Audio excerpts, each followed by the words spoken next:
Iguodala to Curry, back to Iguodala, up for the layup. Oh, blocked by James. It's over. It's over.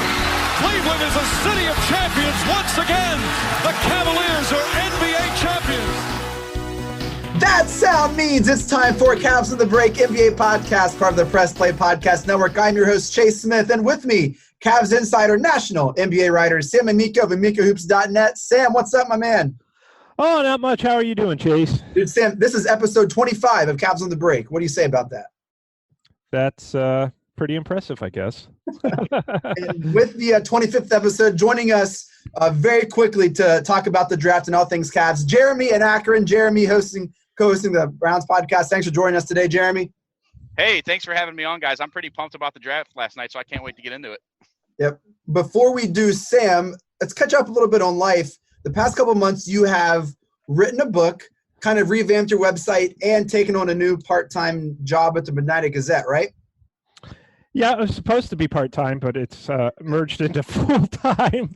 Yeah, and yeah, I finished the book finally, which, you know, I mentioned to my wife this must be what it's like to give birth, but she punched me. But it was quite a process. It'll be out in October when the Browns will be 8-0 and the Cavs will be starting training camp. Well, the Browns will probably be 4-0 in October. But tell us about your book. What's the book? What's the title? What's it about? It's a trivia book. I believe it's 500 questions. You'll have to ask the publisher because we did 600. I'm not sure how many they actually kept. There may be more than 500, but it's at least 500. And I wrote an introduction to the entire book and an introduction to each chapter, as well as 500 trivia questions, which was not an easy task to come up with. Like I said, I turned them in, and then there was probably 20, 25 repeats. And then, so I had to go in and write some more and take out the ones that were duplicate questions, and then wrote a conclusion. And it's going to be big. It's thick. If you buy the hard copy, which I don't suspect many people do, most people I hope will probably get it on Kindle or something. But if you buy the hard copy, it's going to be thick. I'm gonna get the hard copy. I will get the hard copy as well. If nothing else, is like a weight to carry around. But yeah, it's going to be big. And I was told just the other day it should be out right at the start of the NBA season at the end of October. All right. Well, when you're doing your book tour press, we'll make sure to give you all the press you want here, Cavs on the Break or on any other podcast. Sam, give us an update on Amico Hoops. What's going on over there, man? Well, really not much has changed except for the fact that the toddler in my life, our third youngest and of three boys, and far and away the most active, he's getting a little older, so it's making it easier for me to update the website consistently, because while I was writing a book and doing the website, I'm also watching him during the day while my wife works. So sure. He's getting a little easier, and it's making it easier to update the website even more. So, lately we've had a lot more posts on there. Yeah. I've had a lot this month. I've had a lot of opportunity to talk to people throughout the league more. So it's definitely, there are times I feel like I just want to retire and just, not do it anymore. But Amico hooped. Yeah, I'm Amico hooped out, but I keep going, and I'm glad I do. It really is my full-time job and main source of income. So I'm very fortunate that it's become that, when in reality I just kind of started it as a place to share my NBA thoughts. Yeah. It's turned into a full-time job. So that's both good. I mean, it's very rewarding, and it's not like I have to carry anything heavy. Yeah. So it's a fun job. But it can be, anytime, sometimes you put in those 12, 14-hour days like I did yesterday, then get up today and think, I still got to put in another 10-hour day today. Yeah. And then Saturday and Sunday, I mean, the website never sleeps. Right. So it's like NBA season. Right. It can be a challenge, but at the same time, it beats real work. One more question on your website before we jump to the Cavs. Have you noticed? What are some trends you noticed this season without LeBron on Cleveland to help kind of drive some of that stuff? Have you noticed a change, or has it just been kind of consistent as well? Well, to be frank, the Cavs coverage has not moved the needle nearly as much. So it's really become an NBA league-wide website with an emphasis still on the Cavs. Sure. I looked at our stories from yesterday on the draft, and a story on the San Antonio Spurs blew everything else out of the water. Mm-hmm. And second was, I believe, something on the Sixers. So that was the story about them shopping for picks, looking for a stretch 4 veteran, right? Yeah, I don't even know what the Sixers story was, what I did, and I could be wrong. It may have been about somebody else. But I will say this: it was the Cavs were third. The good news is our home page is the most read page. It's the page that gets the most hits. So that means people aren't just going there off of Twitter or off of social media links. They're going directly to the home page, which is what you're looking for. They call that organic traffic. So in that sense, it's been great. Our Cavs coverage still does well. Don't get me wrong. It just before it was all we needed, and now we need other things. But it has been it's been going very well, and expanding our coverage to the rest of the NBA. I know some Cavs fans don't get that, but we're doing it to bring in fans of other teams, and we've had success doing that. The only team that people refuse to read anything we post about is the Golden State Warriors. People will not read Warriors news. I don't care. Yeah, and it's probably because they're getting it from 1,000 other places that they don't want. Yeah. But that may have something to do with our Cleveland audience, Cleveland-based audience, is they don't want to hear about them. So that's one interesting development. But it's going very well, and we're very fortunate to have it. And we're not going to slow down on the Cavs coverage. We're going to keep it going as is. And well, we do want to talk about the Cavs here. So Jeremy, an Akron co-host of the Oranges with us here. Jeremy, the Cavs season kind of ended with a dud. What was your take on the 2018-19 Cavs season as we transition talking about the Cavs and all these new moves, new coaches into the draft? What's your take on that, Jay?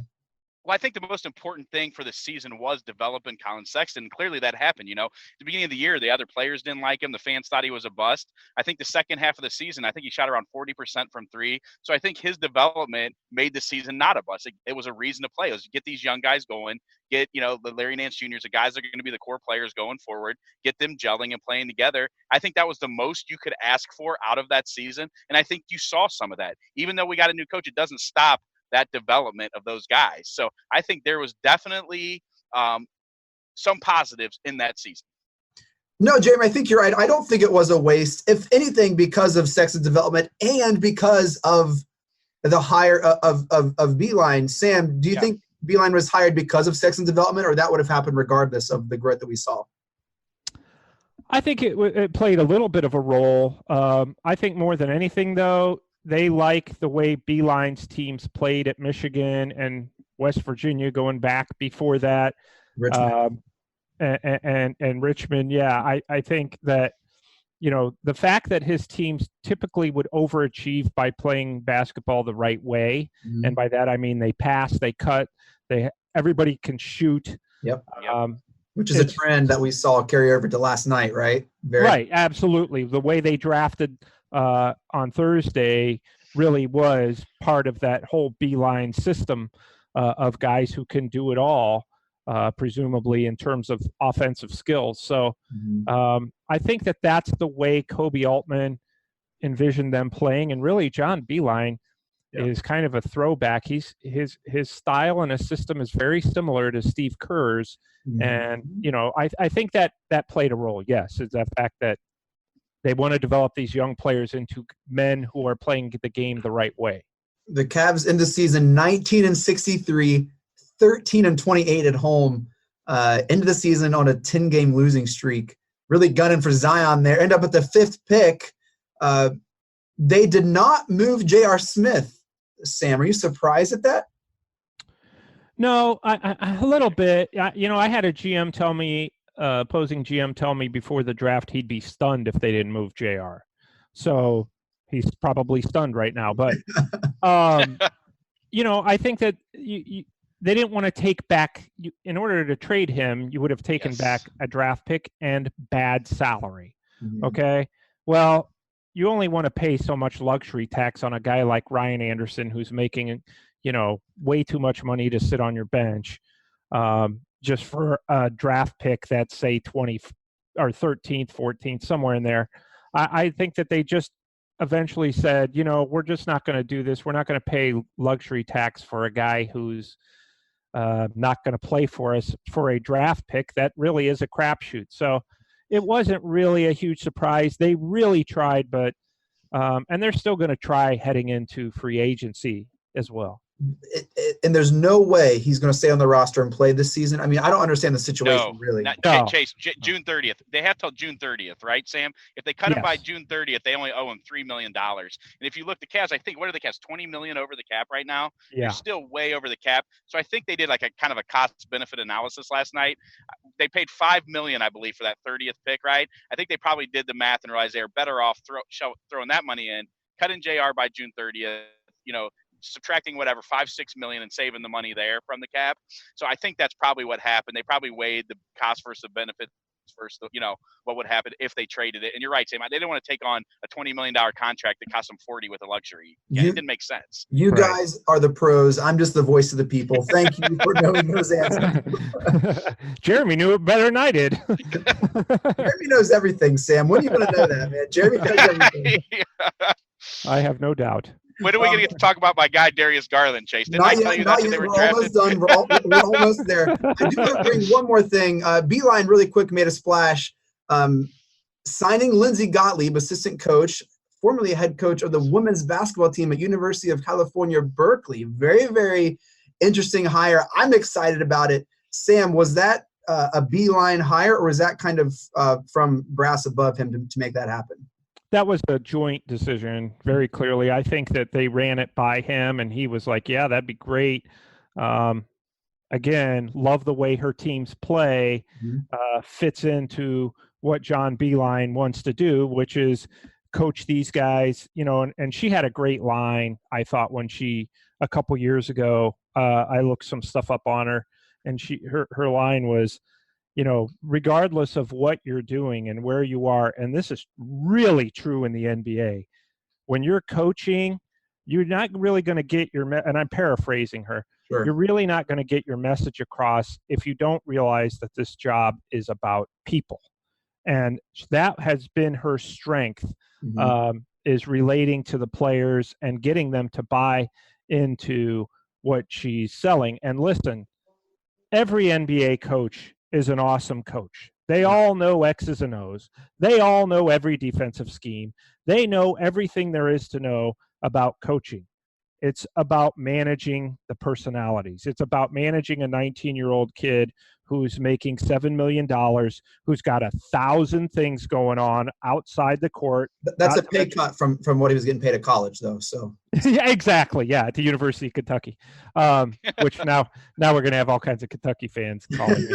But yeah, so I mean, it really is, and I always thought Mike Brown, when I talked to him, was such a great coach. He's so smart. He knows everything there is to know about the game, but he cannot, for whatever reason, at least during his stint as the coach of the Cavs and the Lakers, he could not get that message through to his players. Yeah. And that's a huge part of the battle in the NBA. So those are the type of people that they've gone on after. J.B. Bickerstaff, another guy who was the coach of the Grizzlies. They've really, and Antonio Lang now, an assistant former player. So they've really run the gamut of the type of coaches that you're going to bring in. But Lindsay, yeah, she fits right in that equation. I love it. I'm here for it. Big Lindsay Gottlieb fan. Jeremy, thoughts on Coach Gottlieb? It's funny. I'm not a guy who wants to do stuff to make history. Like, I don't want to say, oh, let's hire her so we can be the first one to hire a college coach that's a female. And I hate all that. But guess what? That's not what this was. They really believe, like Sam said, she's a great communicator, that she can add something to the organization. And I don't care, man, woman, anything. If you can add something to the organization in a positive light, I think one of the Cavs scouting directors also female. They don't care. They'll hire whoever is going to help the organization. That's what I'm about. I don't care about the historic aspect of it. I care about, will she help the Cavs win? And all indications are yes, she will help the Cavs win. It's going to be exciting. Let's move on to the draft. Last night, the Cavs made some moves, moved back, drafted very interesting draft, and maybe they learned something from the Kyrie Dion Waiters draft. Maybe they didn't. I don't know. With the 5th pick, the Cavs hold tight and draft Darius Garland Vanderbilt, point guard, 6'2", 174. Has the moves, has the handles. Player comp is Dame Lillard, kind of super, not as tall Steph Curry. Jeremy, you said this is your boy. Tell us about Darius Garland. And I actually I like the Steph Curry comp better than the Dame Lillard. I know everyone's saying Dame Lillard. I like the Steph Curry comp. If you watch this guy play, I know he only played 5 games last year. If you go back and watch his high school tape, he is so smooth with the ball. He has, just like Steph, he has that quick, beautiful, perfect release. I hear at his pro day that the Cavs went to, he was hitting shots from everywhere, 35, 40 feet with ease, with a flick of the wrist, just like Steph, where it looks like it's just so free and easy coming off his hand.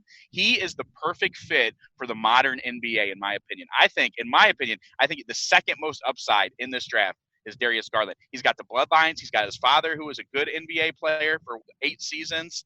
I see it. I love it. It's who I wanted. I was so glad they stayed. I was so glad he was there.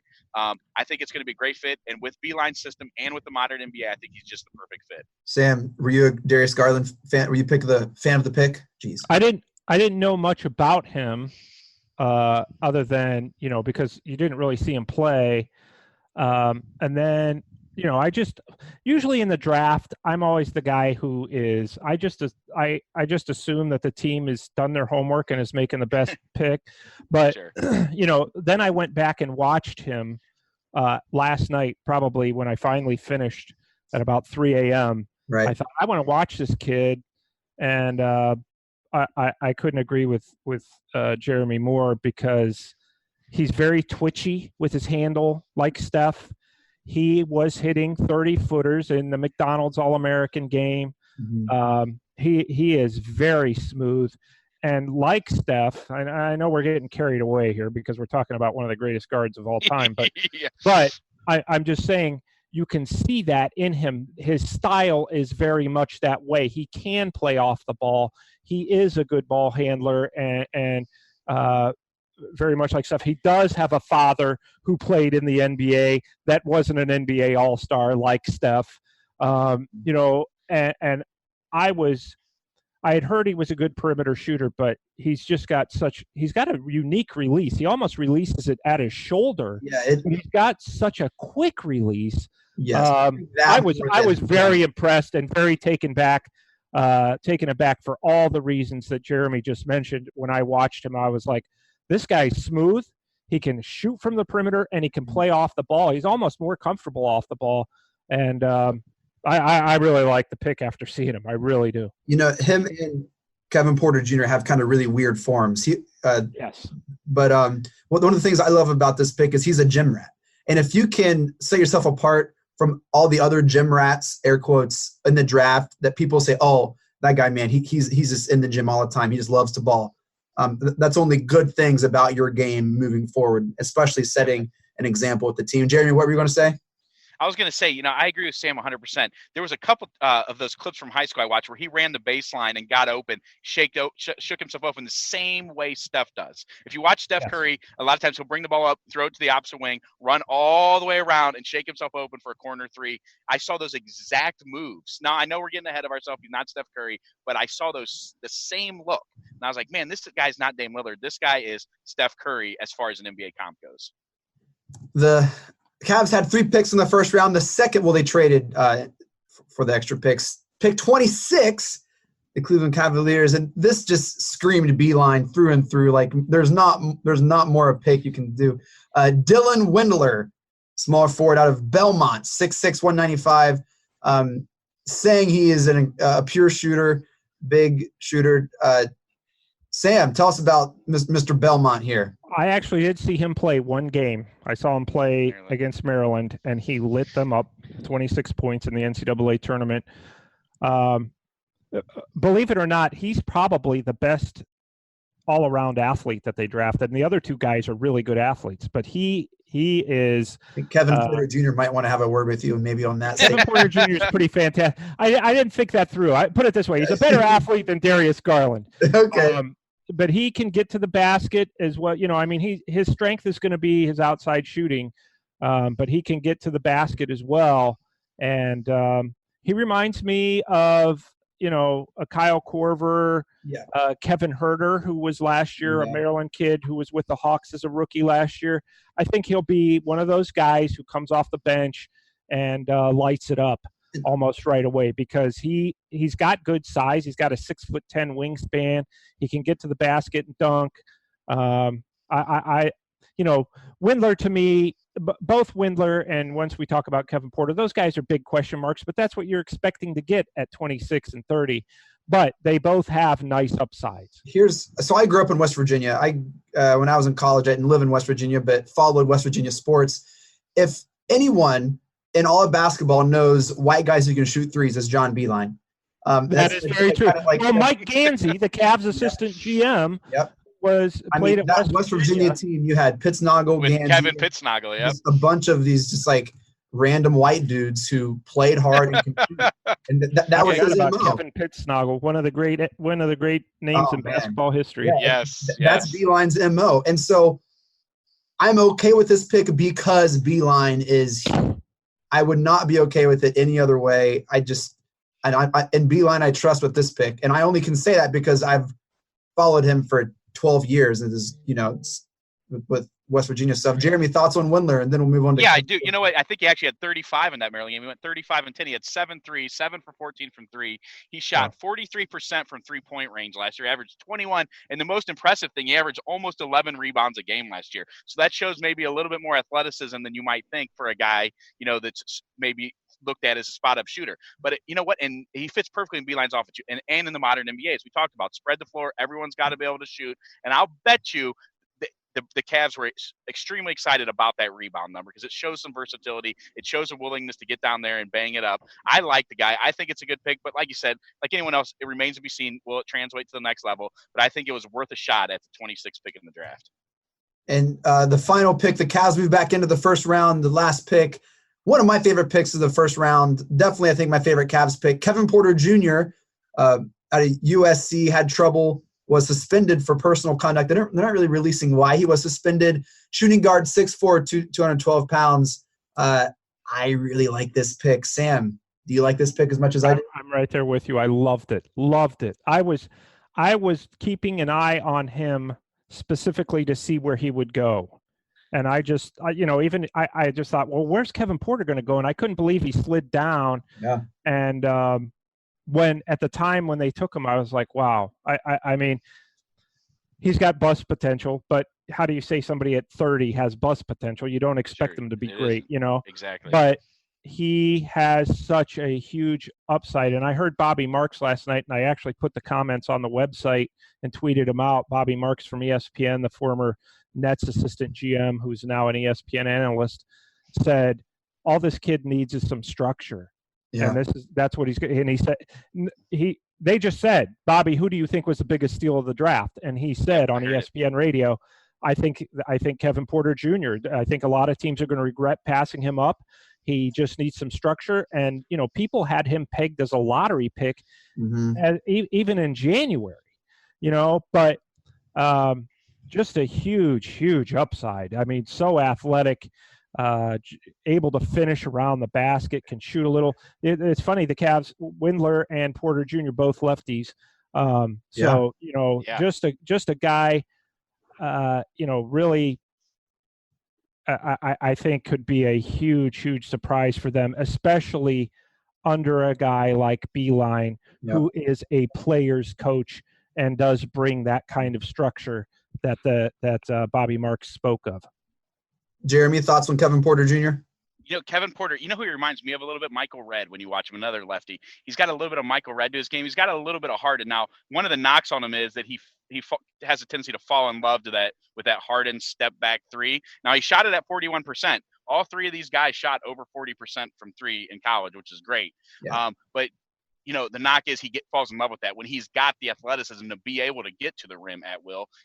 Everyone always says tougher to guard a lefty that can go to the rim. He's got that athleticism. Like you said, the two big knocks on him are falling in love with the step back jumper, and he needs structure. He obviously caused some problems at USC. We all heard the stories about his rough upbringing with his dad passing when he was young. He's been through it. You know what? And I think what I saw from hearing him talk last night was a guy who's hungry. So if he comes in and he listens to the coach and he gets into the structure, like you said, and he buys in, I think this could end up being the steal of the draft. Absolutely.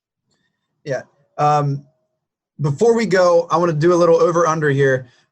Sam, over-under Cavs 25 wins next year.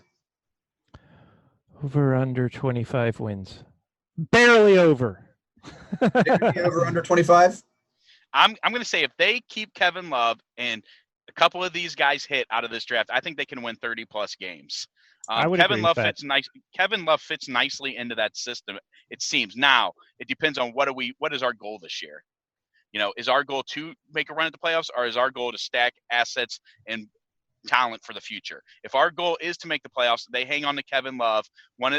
Darius Garland's better than expected early. Sexton makes next step. I don't think it's crazy to see them winning 30 to 35 games. I don't think it's crazy at all. Now, if they decide early on that they're going to tear it down even more, grab a couple more assets, a couple more young players, and really look towards the future, we might be looking at a 20 to 25 win. But I'm going to go ahead and say over, and I'm going to predict around 32 wins.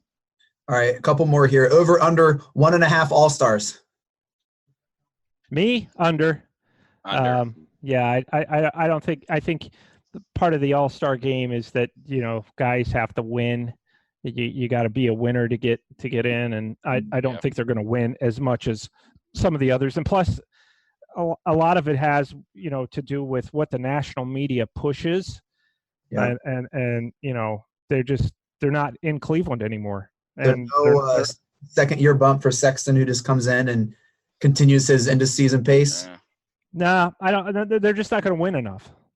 No, I'm going to say only one really with a shot if Kevin Love comes out healthy. So I'm going to say definitely under 1.5. All right, final one here. Will this team set the Cavs record for threes in a season? It's pretty high from a couple years ago. I'll say no. I mean, only because, like you said, a couple of years ago they were, I think it was LeBron's last year. They're shooting like 30 a night. I don't think so. I think they will certainly. They will certainly challenge it, though, if they play the style that they're expected to, and Garland comes out and plays like, they hope he does. They're going to be launching quite a few between Garland and Love and, some of these others. And you factor in Beilien's system emphasizes threes. They'll be taking quite a few, but probably not as much as 2 years ago. Yeah, I agree with that. I agree exactly. Probably under, but it's going to be a ton. Yeah. Well, that does it for Cavs on the Break NBA podcast. Thank you all so much for downloading and listening. Make sure to follow us on Twitter at Cavs on the Break. We always follow back. Follow Sam on Twitter at Amico Hoops. Get all of his work and his writings at amicohoops.net for breaking news, insider info all across the NBA. Do not miss out. And also, hey, let us know your thoughts. We would love to hear from you. Smash that subscribe button. Leave us a review. It does help with those podcast search algorithms, so if you could do us a favor and do that. Sam, final thoughts. My only final thought is this whole time I'm sitting here thinking how cool it is to do a Cavs podcast with a football guy. But no, you know what? I mean, along with that, here comes free agency. Kobe Altman said he doesn't suspect there'll be big players in free agency, but it could lead to a couple more trades. All right. Well, it's my favorite part of the podcast. Mike Breen, take us out. Congratulations, Cleveland. Your decades-long wait is finally over. The Cavaliers are NBA champions.